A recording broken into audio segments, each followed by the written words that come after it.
Every morning, Yevgenia Budkiewicz takes a few minutes. She's holding a photo of her son, Maxim. She hasn't had any sign of life from him since he was taken prisoner by the Russian military 2 months earlier. She's terrified he's being tortured or that he's no longer alive. I sit and cry while my husband's still asleep. When he gets up, I wash my face and try to be strong for the day. I only allow myself to cry like that early in the morning. Yevgenia and Alexander Budkiewicz invited us in to hear about their son. Maxim Budkiewicz volunteered for military service. For years, he'd worked as a Ukrainian journalist and stood up for refugees and human rights. When Russia invaded Ukraine, they tell us, Maxim decided to fight for his country.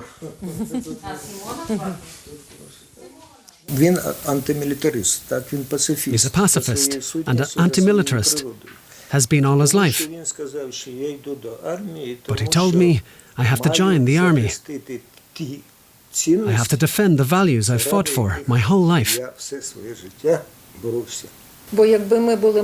If we'd been younger, we'd have joined too, but we're too old.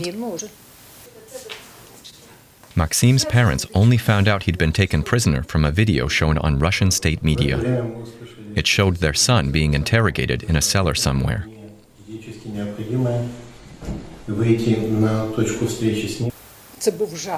It was terrible. The first thing I felt was pure horror. I saw my only child and thought, this can't be true.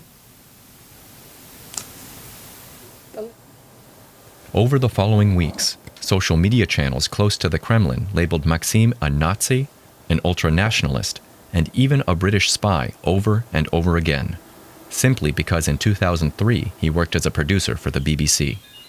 His parents went to the Ukrainian military, Ukraine's security service, and aid organizations, but no one could tell them anything. My biggest worry is that they won't treat our son as a POW, but as a criminal, the way they've been doing with many others.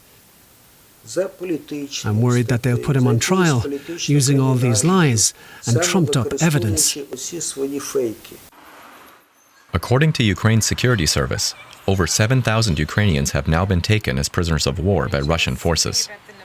The security service is collecting as much information as possible, but its work is highly confidential, so it turned down our interview requests.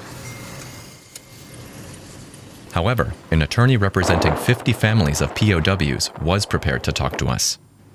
Vladislav Ignatiev works closely with the security service, trying to bring the POWs back home. I see. He thinks Russia will be accusing more and more Ukrainian soldiers of being Nazis or committing other invented crimes.